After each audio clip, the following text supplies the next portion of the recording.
Ahora bien, si bien nosotros, y sobre todo obviamente como ven, no sé si vieron nuestros banners, además del jingle y los banners, y una lista y los candidatos, acá está el chango, pero lo importante es que está el equipo. Esta convocatoria, cuando nosotros llegamos a una ciudad, invitamos a todos los vecinos, no renuncia a la identidad política y partidaria, ni tampoco evita que hablemos de los temas concretos de la política partidaria, de las candidaturas, y mucho menos en esta semana aquí de las elecciones. Eso somos y de eso hablamos.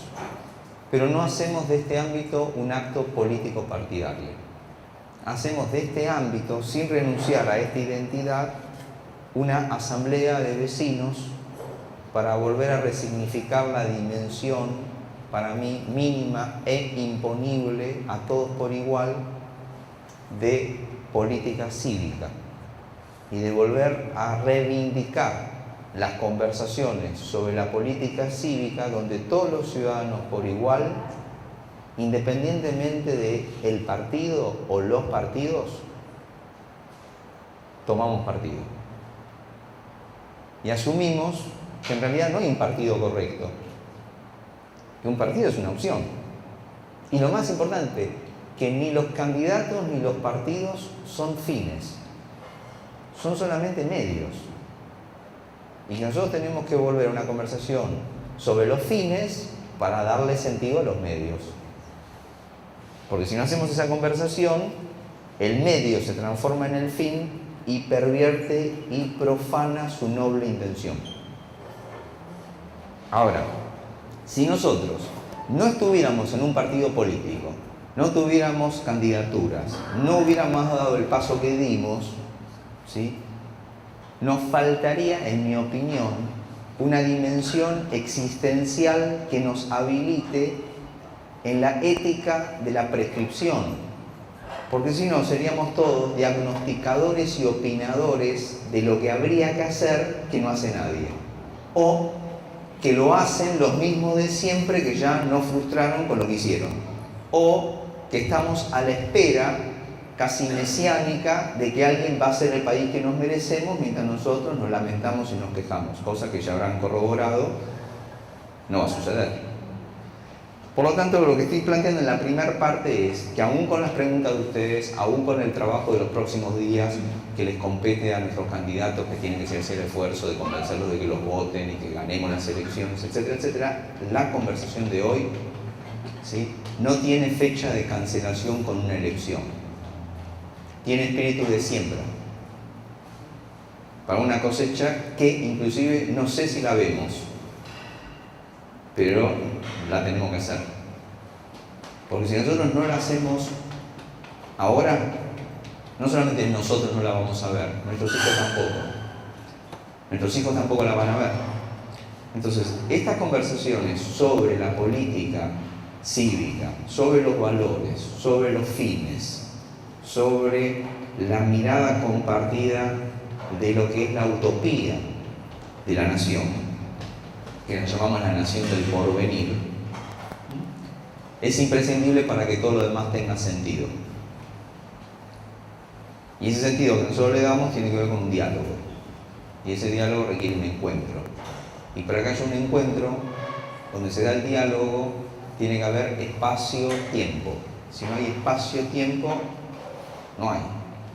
Entonces esta reunión, en este espacio y en este tiempo, cosa que yo agradezco muy especialmente a nuestros anfitriones, a la Asociación de los Jubilados, que me parece muy importante que la resignifiquemos en términos de que nunca nuestros jubilados ni nuestros mayores son los viejos,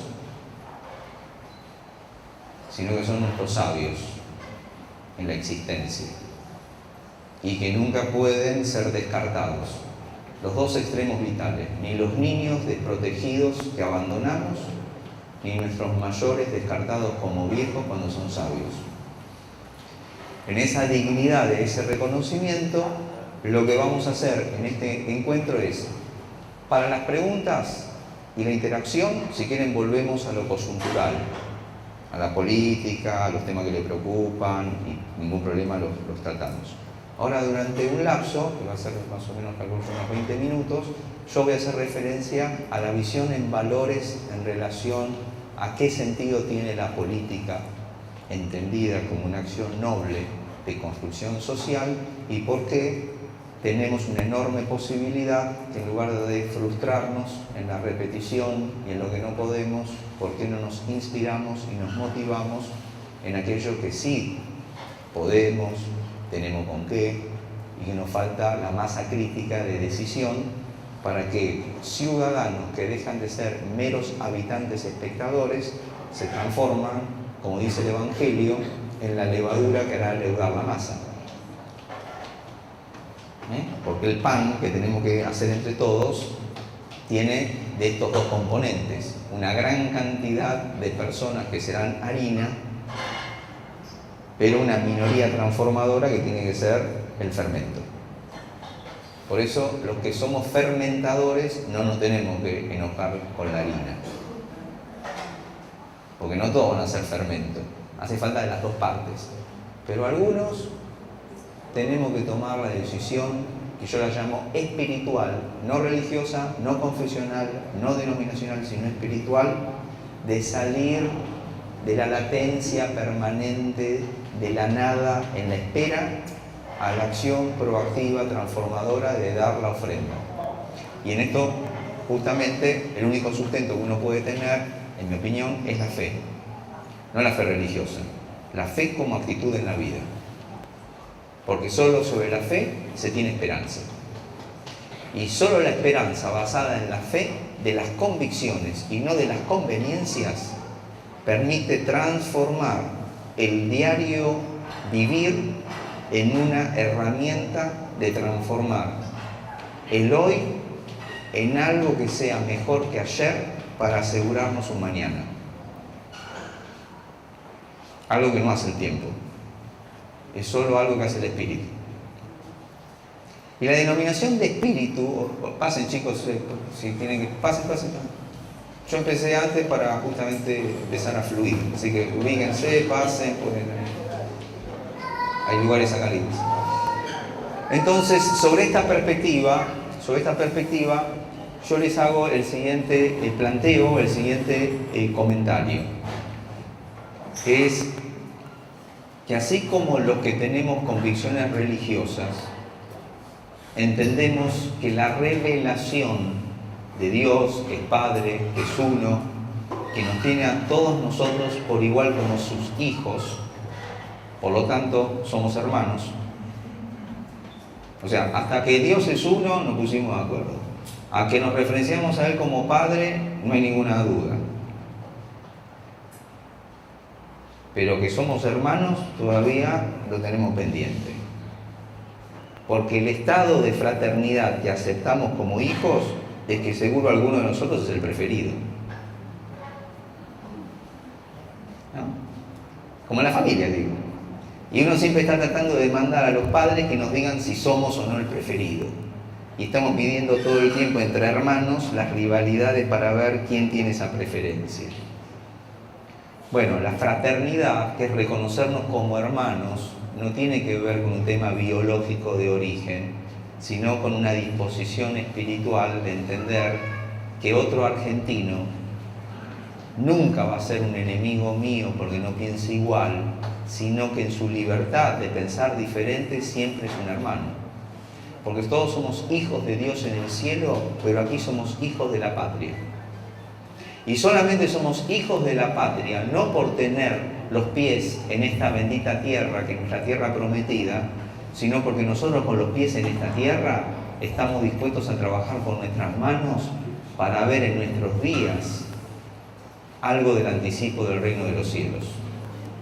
Que no significa que nosotros tengamos la omnipotencia de lograrlo, pero sí de reconocer lo divino que hay en nosotros, de tener la potencia de desplegarlo. Dado que nuestras tradiciones de origen plantean los mismos valores de manera diferente, el pensamiento de lo mesiánico, yo digo, dejémoslo para las religiones reveladas, porque es muy peligroso cuando nosotros lo mesiánico se lo damos a la política. Yo prefiero que lo mesiánico quede siempre en el concepto de la fe religiosa y nunca de la fe social, que la política puede ser mesiánica. Porque la fe mesiánica en la política se basa no en ideas de valores, ni concepciones, ni programas, sino en el carisma, de quedar atrapado en la fascinación de liderazgos que nos prometen lo que no puede cumplir ninguna persona cuando el trabajo es de un colectivo. Es decir, de un imaginario social que trabaja armónicamente, no detrás de alguien, sino liderado por alguien, yendo a un lugar que ya todos hemos pactado que es al que queremos ir. Y la política argentina tiene mucho de mesiánica. Para que nosotros recuperemos el valor de lo mesiánico en la confesión y transformemos el proyecto social, cultural, económico, político de la nación en algo que podamos hacer juntos, nosotros tenemos que asumir que somos todos hijos de la ley.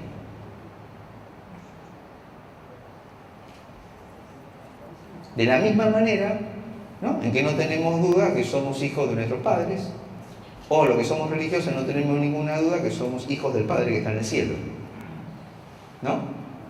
Si uno tiene dudas de eso, pierde su raíz. ¿Se entiende? O sea, ¿cómo uno puede sostener el ritual religioso en la iglesia, en la sinagoga o en la mezquita si no cree en Dios? Se transforma en autómata repetidor de cosas, vacía de todo sentido.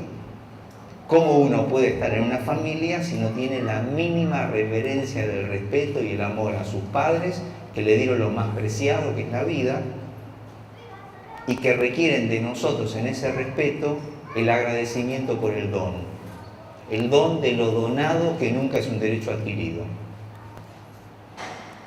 Cosa que ustedes dicen, sí, es una obviedad. No es ninguna obviedad. Por algo hay un mandamiento que dice honrarás a tus padres, y no hay un mandamiento honrarás a tus hijos. Porque los padres tenemos naturalmente amor incondicional por nuestros hijos. Pero a veces nos olvidamos del respeto y el amor que le debemos a nuestros padres, que son nuestros mayores, porque todos nosotros somos un proyecto de amor. Porque sin ese proyecto de amor no hubiéramos venido, no hubiéramos llegado.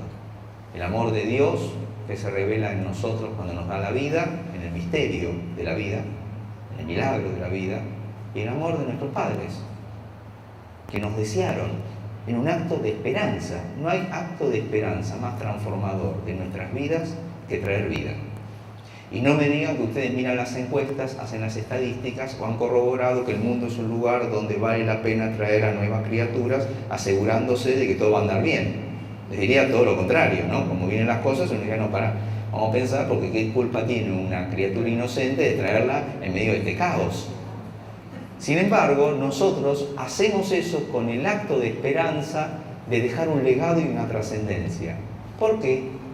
Porque la espiritualidad es la única herramienta que tenemos nosotros para dejar algo después de nosotros cuando nos vayamos.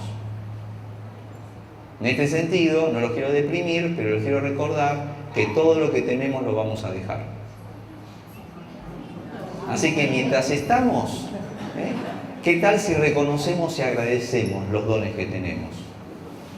Pero si nosotros cometemos el error que cometemos, diciendo, yo ahora lo único que me voy a dedicar es al tener, cuando tenga lo suficiente me voy a dedicar al ser. Les quiero decir que la naturaleza humana es tal que eso nunca va a suceder.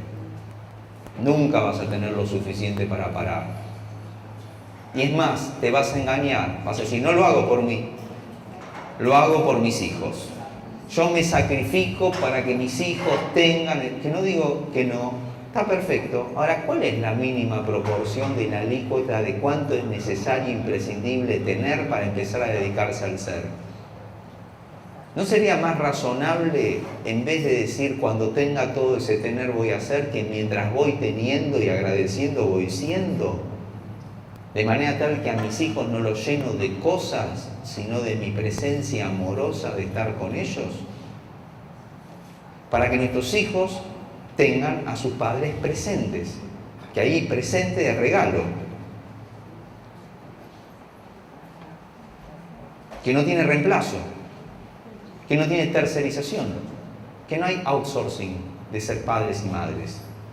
No se puede mandar a nuestros hijos a ningún lugar a hacer lo que tenemos que hacer nosotros como padres, que es no solamente traer a nuestros hijos al mundo, sino sostenerlos. ¿Y cómo sostenemos a nuestros hijos en el mundo para educarlos en el ser si no es a través de los valores? Por eso vuelvo a la fe. Porque uno tiene la fe de que sus hijos no van a ser producto de progenitores, sino que van a ser hijos del amor, porque pretendemos no solamente que vivan, sino que vivan de una determinada manera de acuerdo a los valores. Queremos que sean buenas personas. No nos da lo mismo. Y esa diferencia, que sean buenas personas y que no nos da lo mismo, son los valores, que es como la brújula, el norte. Si no tenés brújula, no tenés norte, te perdés. O sea que traer hijos y soltarlos en el mundo sin la guía de los valores es perderlos. Es arrojarlos a que vayan a algún lugar donde yo no tengo nada que ver. Y nosotros como padres no podemos hacer eso. Ahora, no es lo mismo fijar un norte, guiar a nuestros hijos y llevarlos al lugar que indican los valores, que transformarlos en nuestra posesión y hacerlos esclavos de nuestros mandatos, confundiéndolos como si fueran una prolongación de lo que nosotros somos o quisimos ser. Nuestros hijos deben ser libres. Para que ellos sean libres y no sean nuestra posesión, primero tienen que ser responsables. Y para que un hijo sea libre y responsable, tiene que ser sostenido en los límites de las normas que encarnan los valores. Porque nunca vamos a tener discusión sobre los valores. Siempre vamos a tener problemas sobre las virtudes. Los valores son las ideas que enunciamos, las virtudes son las acciones que encarnamos y desplegamos para dar cuenta de que somos carne de ese valor. Si no somos carne de ese valor, el valor es nominal. Ejemplo, seamos buenos. ¿Quién no está de acuerdo? Todos estamos de acuerdo. Ahora la pregunta no es si somos buenos, la pregunta es si hacemos el bien. Y ahora la pregunta es, ¿cómo hacen ustedes el bien? Y si la respuesta es, yo hago el bien no haciendo el mal, no es una buena respuesta. Porque si vos sos bueno haciendo el bien, no haciendo nada en la abstención del mal, no sos bueno, sos potencialmente bueno. Hay que desplegar el bien. Ahora, los límites y las normas para ser sostenidas en la ley requieren de respeto y autoridad. Por supuesto que esta conversación, ¿se acuerdan que era sobre la república, sobre la política cívica, qué sé yo? Parece la escuela para padres, ¿sí? Pero créanme que los grandes problemas de la nación empiezan en casa. Porque nosotros estamos enfermos de valores y para revertirlo necesitamos educación, y para hacer educación en valores necesitamos la ejemplaridad, y para tener la ejemplaridad nosotros tenemos que hacernos cargo de ser ejemplares para nuestros hijos. Que no significa ser perfectos, mucho menos significa ser exitosos. Porque cuando nosotros lo que queremos imponerle a nuestros hijos es la matriz del éxito, muchas veces los condenamos al fracaso. Porque el éxito tiene como atributo que para que uno sea exitoso tiene que estar por encima de otro. Además, para ser exitoso, vos tenés que tener algo que el otro te reconozca como atributo del éxito. Además, para ser exitoso te vas a tener que dedicar todos los días de tu vida a no perder la posición del éxito, porque no hay nada peor para un exitoso que perderlo. Vas a tener que competir permanentemente, cuidando esa posición de éxito que no te sea arrebatada. Los atributos son externos por la mirada de los demás y no de tu propia conciencia. Y lo más importante de todo, que todo ese éxito que lograste lo vas a dejar.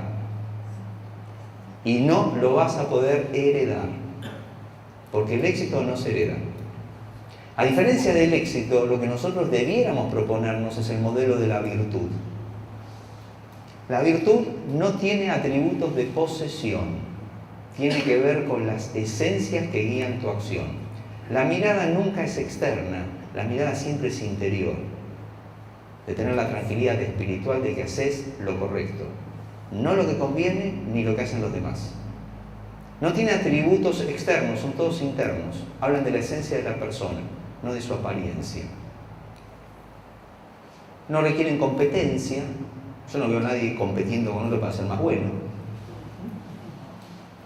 Y tampoco tiene posibilidad que te sea arrebatado, porque la persona que es virtuosa posee eso para siempre, si sostiene la coherencia de su acción, porque ya forma parte no de un evento eventual, sino de una esencia que es una conducta, o sea, una disciplina, que es la virtud del corazón. Y eso fundamentalmente es lo que se hereda y se lega, mucho más que lo material. Cuando nosotros le queremos dejar a nuestros hijos un patrimonio material sin inculcarle las virtudes espirituales de su ser, perdemos dos veces. Uno, porque no usamos el tiempo para criarlos, educarlos en la virtud, y dos, porque hijos que reciben materialidad de bienes sin aprender la capacidad de cómo se ganan, los pierden. No hace falta que yo les recuerde muchas de las historias de empresas familiares y de herencias y legados, donde los hijos de la gratuidad de lo donado y nunca desde lo adquirido con esfuerzo y con trabajo lo dilapidaron. Todo lo que yo acabo de mencionar, todo, absolutamente todo, empieza por un lugar de mantener el respeto y la autoridad, que no significa el sometimiento ni el autoritarismo. Respeto y autoridad son lo que permite que una sociedad basada en la ley sea civilización y no barbarie. Significa no confundir que seamos libres y responsables al libertinaje de hacer lo que se me canta en la irresponsabilidad del no límite, que es una actitud muy adolescente, si es una etapa del crecimiento, y es una actitud muy peligrosa en el país adolescente que somos. Porque nosotros con 200 años seguimos siendo un país adolescente.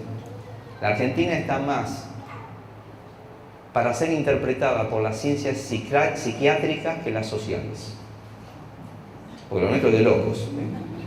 Es decir, los únicos que saboteamos nuestro país somos nosotros. Y tenemos traumas de nuestra infancia no resueltos. Muchos. Por eso estamos más para el diván que para otra cosa. Y no quiero extenderme, pero, digamos, algunos tendrían que contestar por qué la Revolución de Mayo fue en 1810, por qué se abolió la escritura recién en el 13, la independencia recién en el 16, y por cómo es que la Constitución llegó en el 53. Todas esas demoras en los años, créanme, explican muchas de las cosas que nosotros no resolvimos y en los últimos 100 años padecimos. Entre otras que los toca a ustedes muy existencialmente, que es que seguimos siendo unitarios y feudales y no republicanos y federales.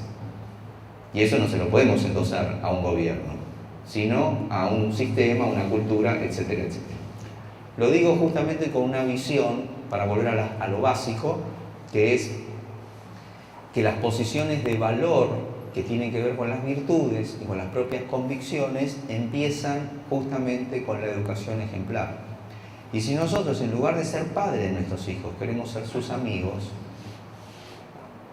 perdemos ese lugar y ellos pierden a los padres, aunque tengan toda la vida sus progenitores. Nosotros no necesitamos que nuestros hijos nos quieran sin antes que nos respeten. Y un padre y una madre se hacen respetar cuando sostienen amorosamente en el límite de la norma a los hijos, explicándole la norma. No diciéndoles así porque lo digo yo. No, mira, lo digo yo, que soy tu papá, pero esto es así por puntos suspensivos, completen la frase. Pero no bajo la convicción de que no se van a equivocar, si no dejaríamos de ser humanos.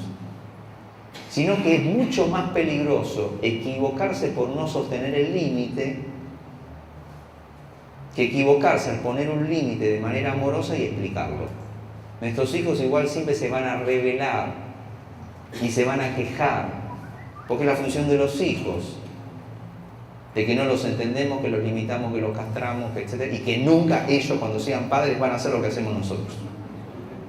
Esa es la función de los hijos. Y la función de nuestros padres, ¿cuál es? Sostener la norma sin negociarla. Pero no imponerla desde la prepotencia de la violencia, porque eso es autoritarismo, sino desde el amoroso respeto al hijo también. Es decir, yo te respeto justamente porque te sostengo en la norma. Este se llama principio de autoridad, que es lo que alimenta el verdadero amor. Porque si no es posesión o es sometimiento.